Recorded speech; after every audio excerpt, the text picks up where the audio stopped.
Hello and welcome. I am Lady Calamir, and I will be doing a presentation on the Egyptian goddess Sekhmet. Her name comes from Sekhem, meaning powerful, strength, and mighty. Sekhmet means the powerful one.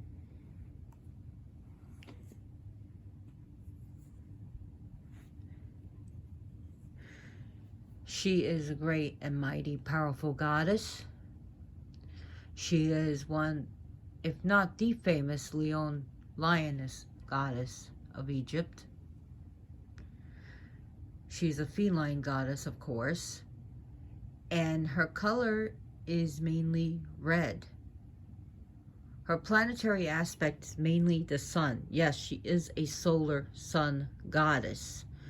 Also, with her war aspect, she is also attributed to Mars, but she is a solar goddess. Her festivals is mainly January 7th. She's also worshipped during the 5 extra days of the new year, of the birth of the 5 divine ones of Aset, Asar, Set, Nebuchadnezzar, and Horus. Horus the Elder, which is that. So, but it's also January 7th. Her other feast days are December 31st, December 14th, December 28th. There's also July 21st. Her other days of celebrations are March 12th, August 12th, October 31st. Yes, actually October 31st, as well as November 1st, November 20th, November 16th, and November 24th. That's what I can remember. Her main cult centers was in Memphis, not Memphis, Tennessee, Memphis, Egypt, and Heliopolis. One of her main temples is actually the Temple of Karnak. Originally, her name would have been pronounced Sekhmet, because the ancient Egyptian language was very guttural. Sekhmet. She's also pronounced Sekhmet, as well as Sekhmet, and it's just pronounced Sekhmet. There's a very popular mantra, and it's Sa, Sekhem, Sahu. Sa, Sekhem, Sahu. And you can repeat this like a Hindu mantra. And Sa, meaning the breath of life. Sekhem, the divine might. Sahu, the realized human. Sa, Sekhem, Sahu. So let me recommend some good books. We got Sekhmet and Boss by Leslie Jackson. We have Sekhmet, Transformations in the Belly of the Goddess by Nikki Scully. Put that over there. We have The Way of the 5 Bodies by Robert Masters. And one more coming up. Oh, great. Bear with me. A little technical difficulty. There we are. Heart. Really? No! Okay. Just bear with me. A little bit of a technical difficulty. Heart of the Sun. An anthology So it's an anthology by Candace C. Kent and Anne Key. An anthology in exaltation of Sekhmet. Sorry, I got tongue-tied. So Sekhmet,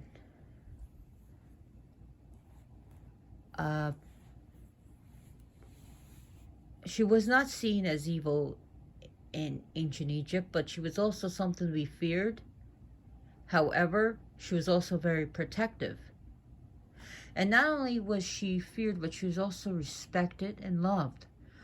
For not only can she destroy and ruin and tear apart, but she can also heal.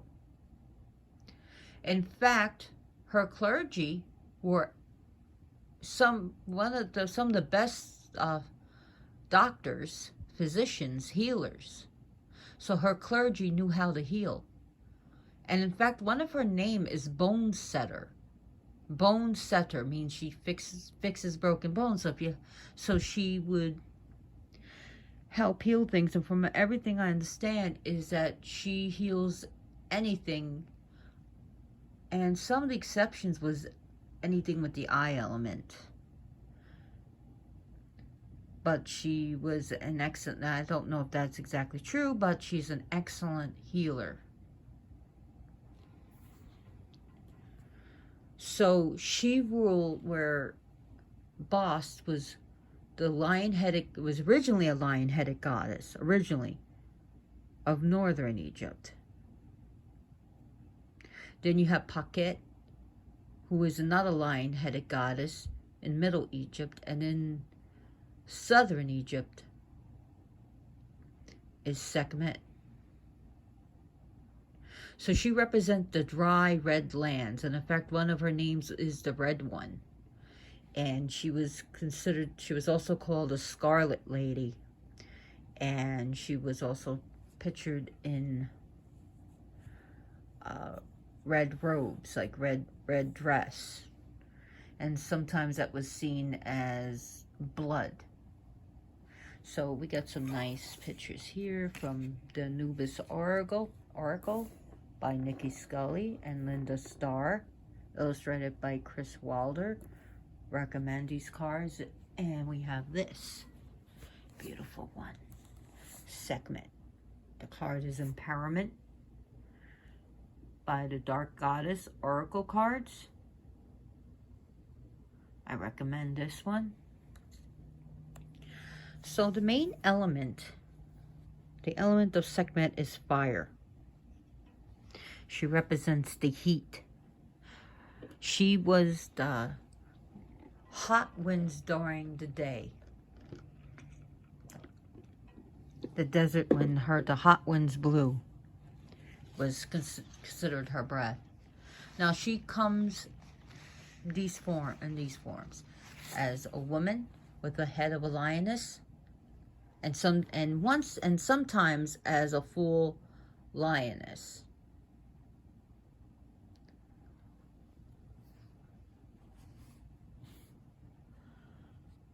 So she is called she's one of the eyes of Ra.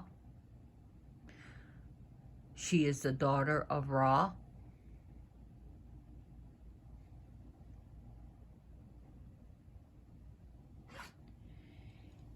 And some of her names, some of them are actually generic names.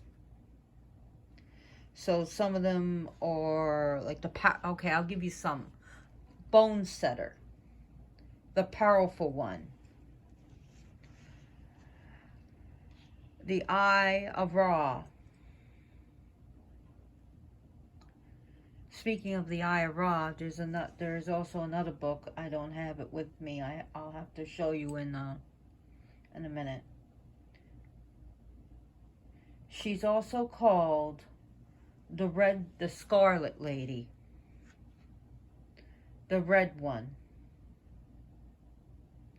powerful than all the gods, the mother of her father. She is called Oh, what was the other names? The Mighty One. The Great One. Queen of Heaven. The Mighty Flame. The Flame of Retribution. The Vehement One. Mighty in Heaven. Strong. Beloved One. The greatly beloved One. The Flame of Protection. Goddess of Revenge.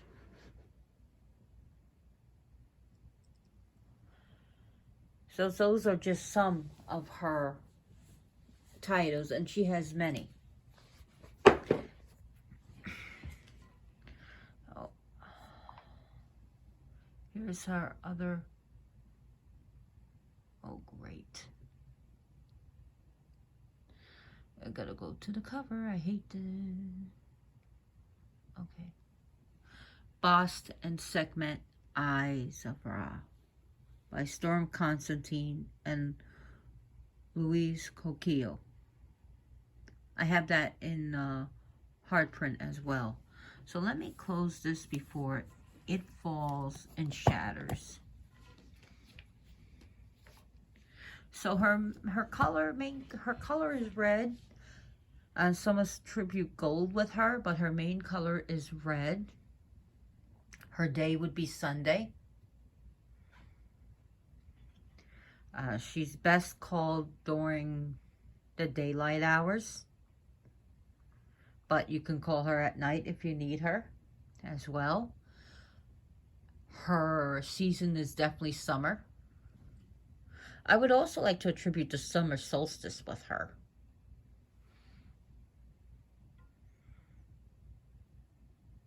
So, especially her time is solar noon. I'm not talking about like 12 o'clock p.m. I'm literally talking solar noon. So whatever time that happens to be. So what can this goddess do for you? She's a goddess that could be used for cursing, retribution, revenge, justice.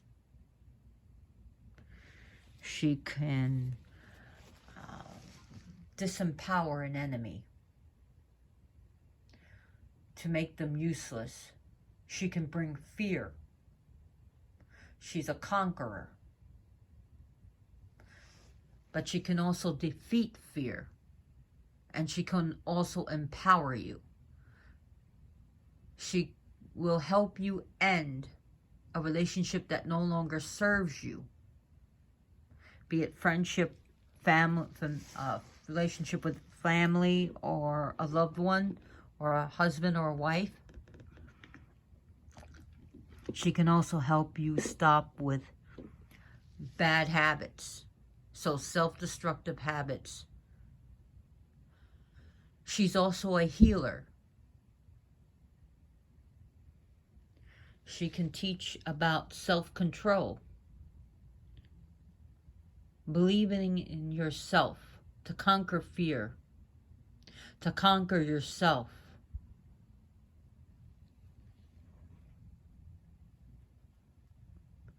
She's a goddess of transformations.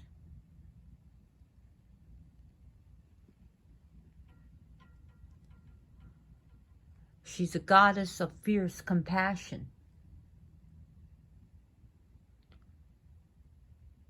She's a goddess of life, and she's a goddess of death.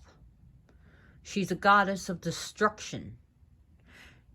She can also cause plagues and heal it, for she's also, her hot winds are also said to also bring plagues. She can create immense drought. And with drought comes hunger and thirst.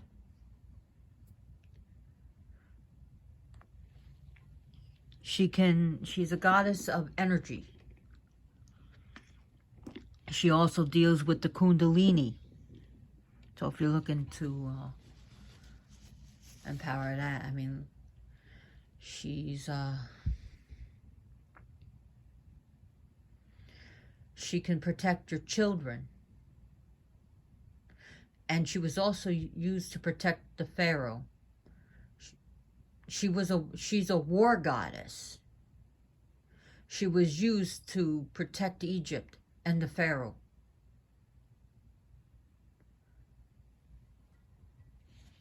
She's also the goddess who is now used to help lions, and as well as big cats in general, especially lions. So she can cause plagues, and she can help end or protect against plagues. She's very powerful with sorcery and magic. She's also a partier. She likes to drink.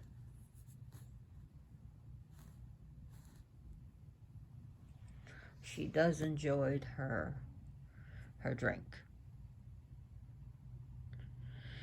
She can teach you to stand up for yourself and not take any shit.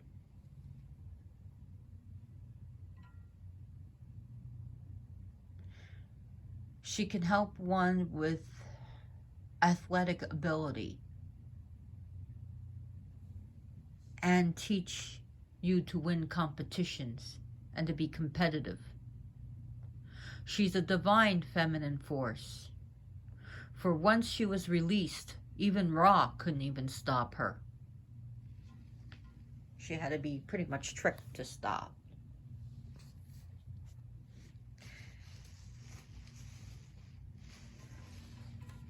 She is as wild and as fierce as Kali. She will not be conquered. She will not be chained. She will not be cajoled. When you release her against your enemies, stand back and just watch, for she will go on the attack. She is the defender of Ra. She is the defender of Ma'at, of justice, and she will dispense justice. She will be judge, jury, and executioner.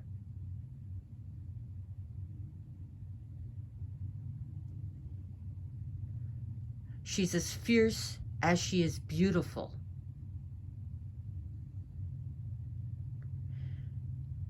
Another thing that was associated with her was actually a wadi. Now, a wadi was when there was an oasis at the edge. That's where the lions would show themselves and would drink. So she does have that association with water, of that aspect. But she is the dry, red, hot heat. She represents where Spas was the black soil, she was the red soil. And as we know, the red desert didn't grow a lot. She was a dry, hot heat.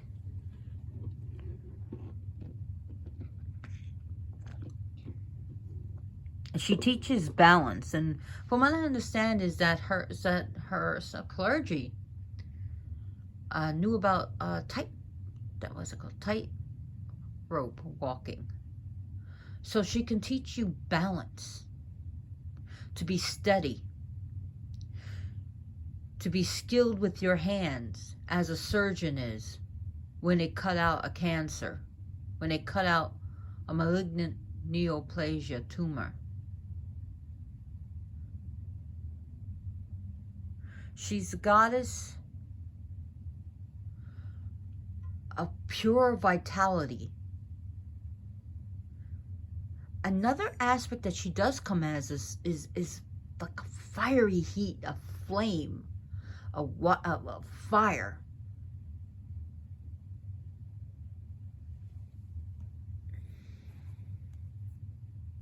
Now her offerings, definitely fire, bonfires, candles, red candles, orange candles, yellow candles, gold candles, spicy candies, Now, my suggestion to you, if you're setting her out off at someone, I wouldn't give her beer, not right away, because beer was meant to calm her down. That's just one of the stories that calmed her down. I would give her like some of your blood. Just be careful of how you obtain that blood. You don't want to end up hurting yourself. You know, use a lancet and put some blood. I would give her raw meat or lightly cooked meat. You could give her beef, lamb, bison. She likes her meat. If you want to, for healing or like to calm her down, or, you know, after you set her upon her enemy or your enemies and she does a good job, you can give her beer. And some people like to give her red beer, like color it or put some pomegranate juice in it, as with one of the stories of beer. But she loves her spirits. She loves like any alcohol. Whiskey, bourbon, rum, vodka, why not? Mead, but beer.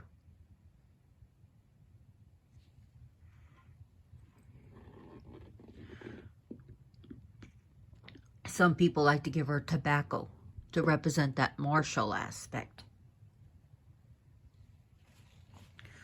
Red stones are a good idea. Star ruby, rubies, red carnelian as well as orange carnelian. There's also a type of golden carnelian that you can give her. Sunstones, orthoclase, gold, iron pyrite, tools of the healing trade, like scalpels, forceps, and stuff like that, sutures.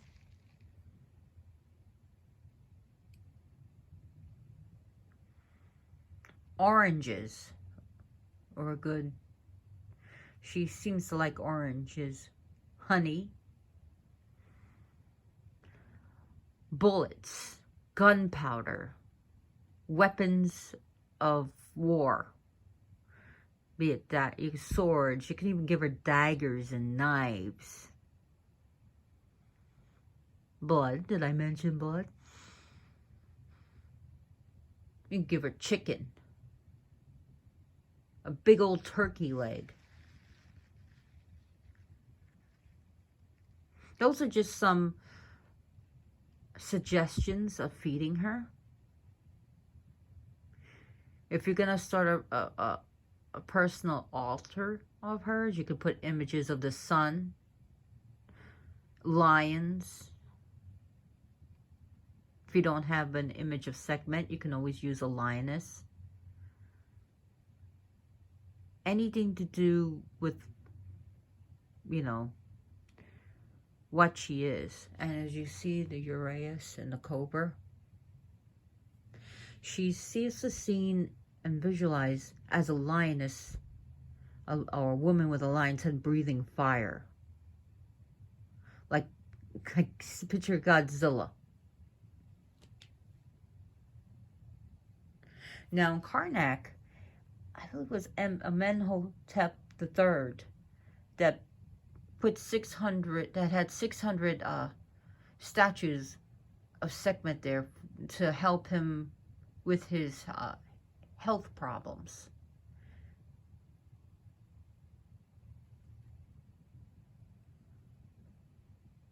Also other stones are definitely lava stones. Are good for her. She is powerful. She's very powerful. She's a force of life as well as a force of death. In fact, the Ankh is also associated with her. She's also seen with holding the papyrus wand. So she works good. I mean, some people have associated her with Set. No, she is not the wife of Set. Her husband is Ptah, and her son is Nefertim.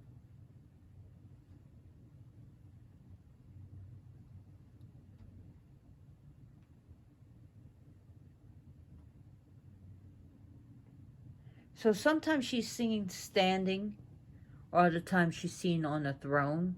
And this is her mudra. I'll show you. She's seen like with fists like this. Literally like a fist, like power.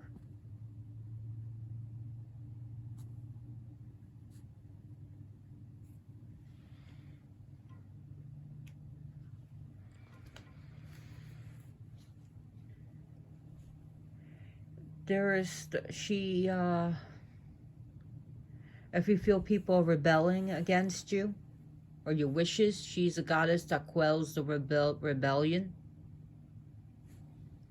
She can be loosed on your enemies that way. She could be extremely angry. I mean, she has such a wrath about her. But she has also been seen to be very helpful. And some people have literally said that she's come into their dreams when they didn't even call her, that she offers assistance, advice, protection. She works good with the other eyes of Ra. She also works good with like Hathor, Ma'at, Ra, of course, Bast, Paket.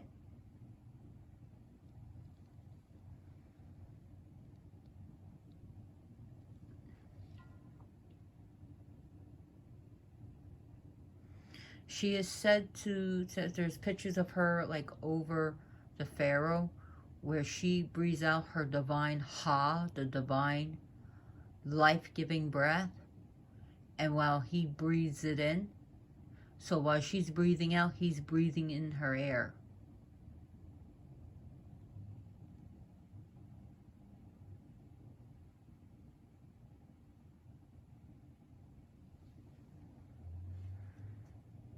Her story is, and it's very popular.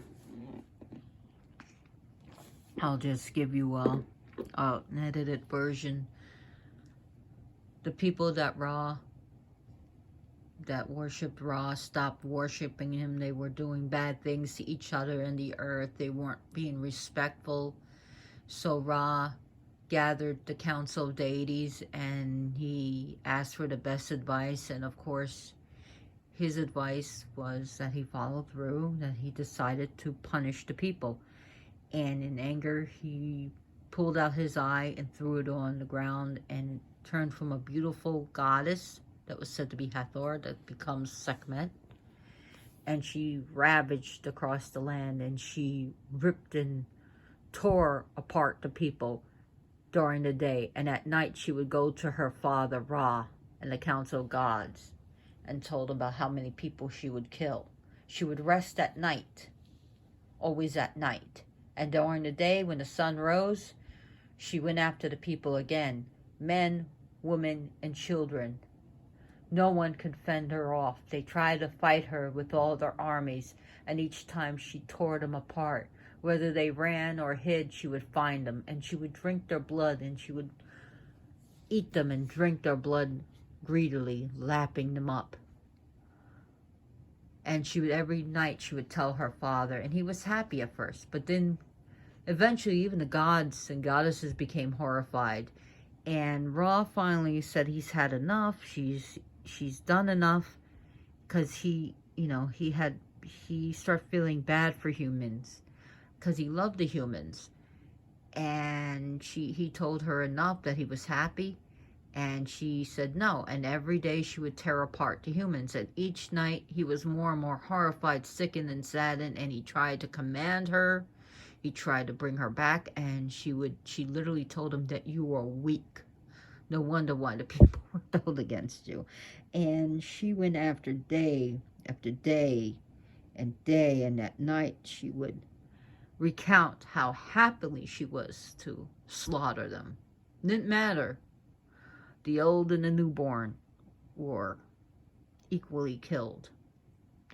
Finally, Ra had to come to the humans, and he told them what to do, and to have the woman make beer, 7,000 vats of it. And the beer was to be made with mandrake root, red ochre from elephantine, and pomegranate was poured in.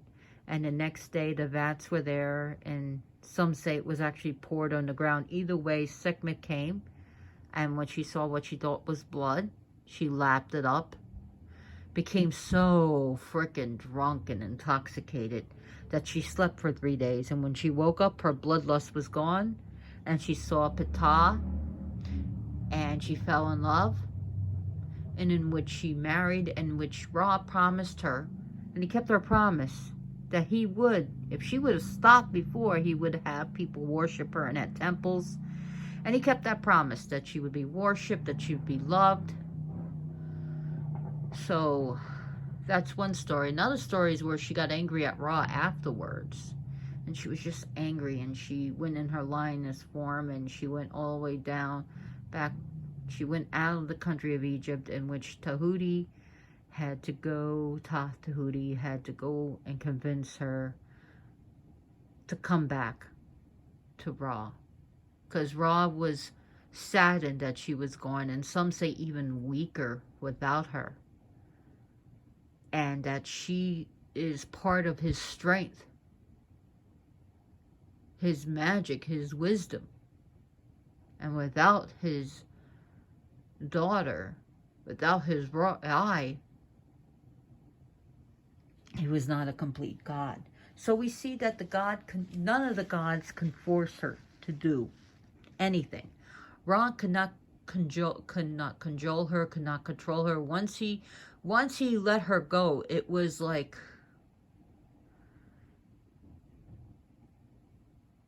it was trying to stop a freight train. There was just no way. Okay? So that's why I say, if you want to set her off on people, I would say, give her beer later on. That's just my advice. Give her something bloody.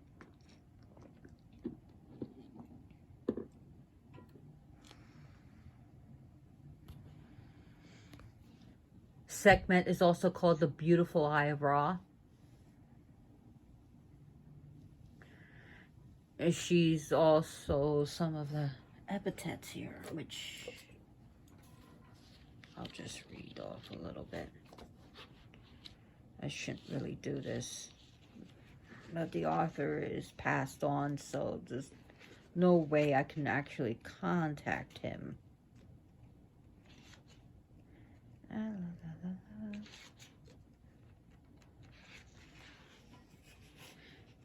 I can't find it.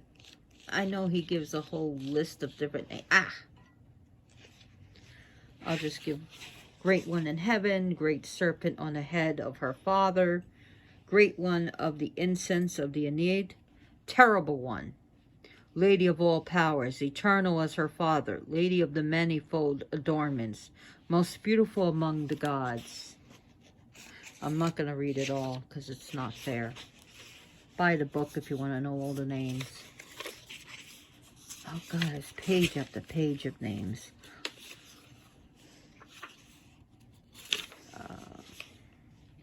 Sekhmet, Great One of Magic, Mother of the Gods, one who was before the gods, Lady of the place of the beginning of time, beloved of Ra, her father, beloved of Bast, her sister, beloved of Ptah, her husband, brother, Flaming One, sovereign of Ra, her father, protectress of the gods,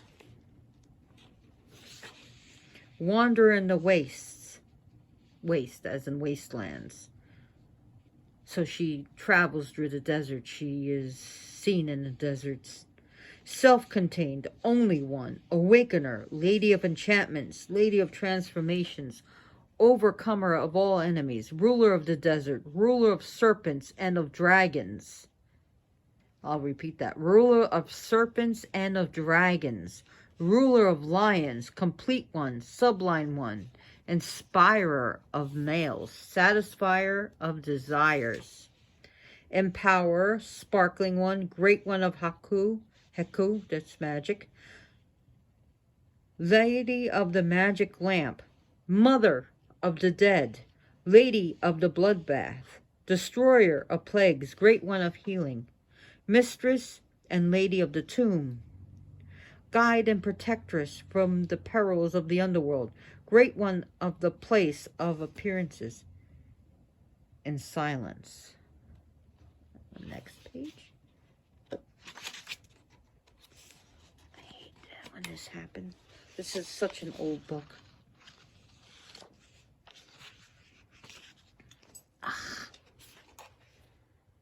Great one in heaven, great serpent on the head of her father, lady of all powers, eternal as her father, lady of the manifold adornments, Sekhmet, who rouses the people, lady of jubilation, mightier than the gods, lady of intoxications, most beautiful, most strong,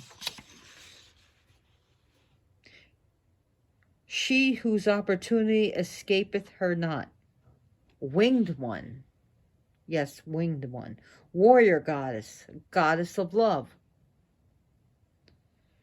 Sekhmet, who gives joy, beloved Sekhmet. So those are just some of her names. Now another thing is she's a goddess of shamanism. Yes, she deals a lot with shamanism.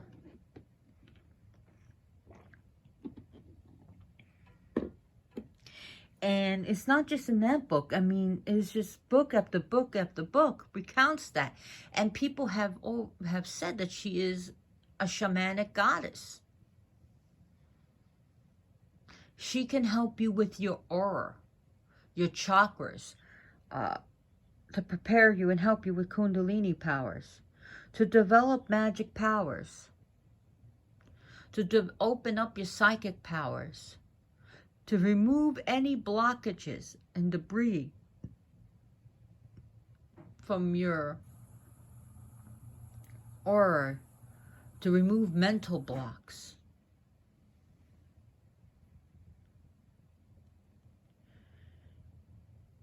So she can help you do all that. Now it is said when she's with Boss faces east and she faces west. Again, in the temples, they were seeing her facing west as Boss faces east.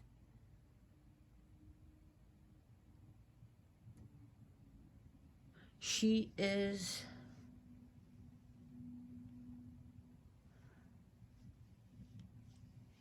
the power, she is the force of strength. When you say thine kingdom and the power, so when you do the Kabbalistic cross, when you get to Vega Bura and the power, she is that power.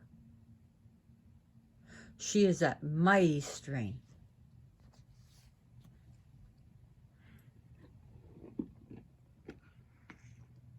She is the burning force. She is the great heat.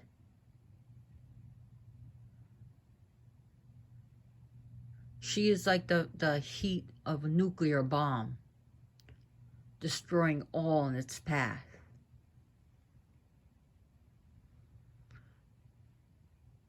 She is the contained flame to the wild forest fire. She is a ferocious lion, and they were considered ferocious. So looking at the lion aspect, if you look at astrologically, she is the sign of Leo. The sign of Leo, again. So yes, she is a solar goddess, a sun goddess. She is the feminine face of the sun. She is the feminine face of her father.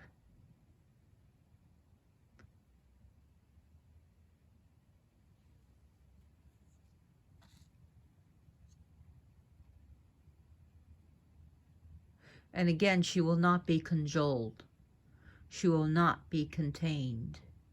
Sekhmet is becoming more and more popular. Robert Masters did great work with that, and it's called The Way of the Five Bodies. I really recommend that book. But more and more people are coming to Sekhmet. In fact, there's a temple, I think it's Nevada. Is it New Mexico? There's a temple in the United States. Look it up. The Temple of Sekhmet. It's either Nevada or New Mexico. And yeah, she was a place where they did the remember I said the nuclear power, where they test the atom bomb, the atomic bomb. Yep.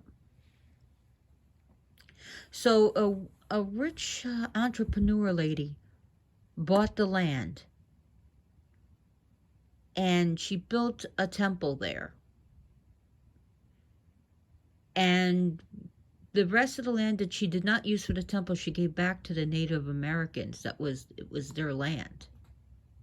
That was awesome of her. But there's a temple, and there's an outer part and inner part, and there's different deity statues there. I mean, there's a statue, literally there's different statues in different pantheons. And people can go there to pray, and they can stay overnight. And she did great work for Sekhmet. So there is an official temple in the United States to Sekhmet.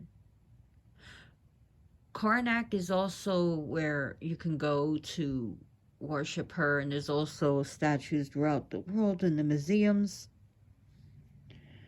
So where would you find places now to Sekhmet? Healing places, hospitals, as well as deserts and desolate places, especially deserts. And yes, we have deserts in the United States. One of them Death Valley.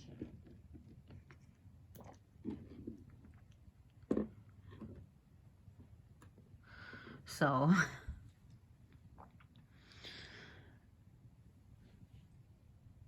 anything to do with bones, she likes bones. And she is a bone setter, so you could put bones on her altar.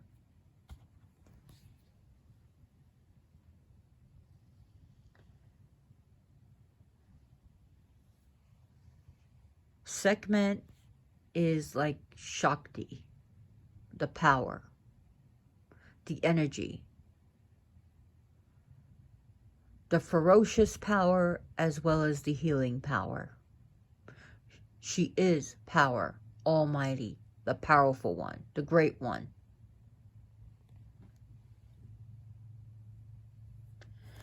She is the goddess where evil will flee. She will terrify if called upon. She will terrify the negative entities. So if you got a haunting, if you got uninvited spirits, or if you move into a place and the spirits are tormenting you, Sekhmet can torment them. Ooh, speaking of tormentor, we have Sir Mew Mew coming. Hello, Sir Mew Mew. Come on up.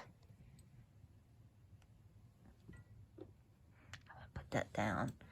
Oh God, he's climbing right for the statue. Hi, little boy.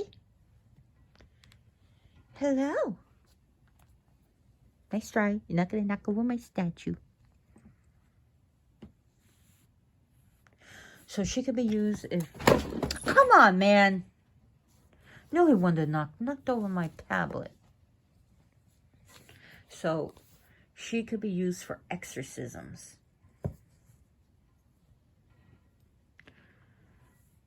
So if you're dealing with a case of possession, she can be used.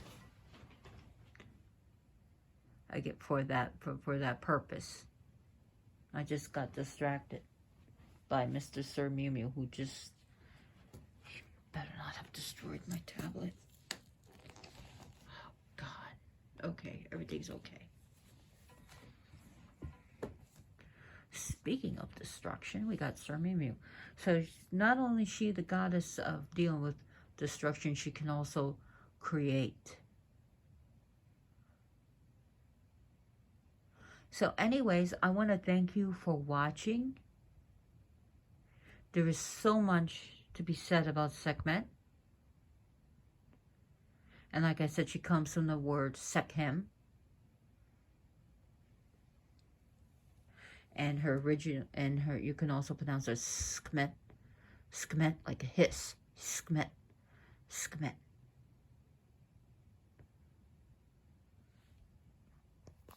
So, thank you for watching. If you like this video, give me a like. Subscribe to my channel if you like this, and share the video. Thank you so much for watching and being a subscriber. And blessed be. Hail Sekhmet. Sa Sekhmet. Sahu. So you could say Dua Sekhmet, which means praise Sekhmet. And Sekhmet Hotep, which means Sekhmet peace. Or Sekhmet has been satisfied.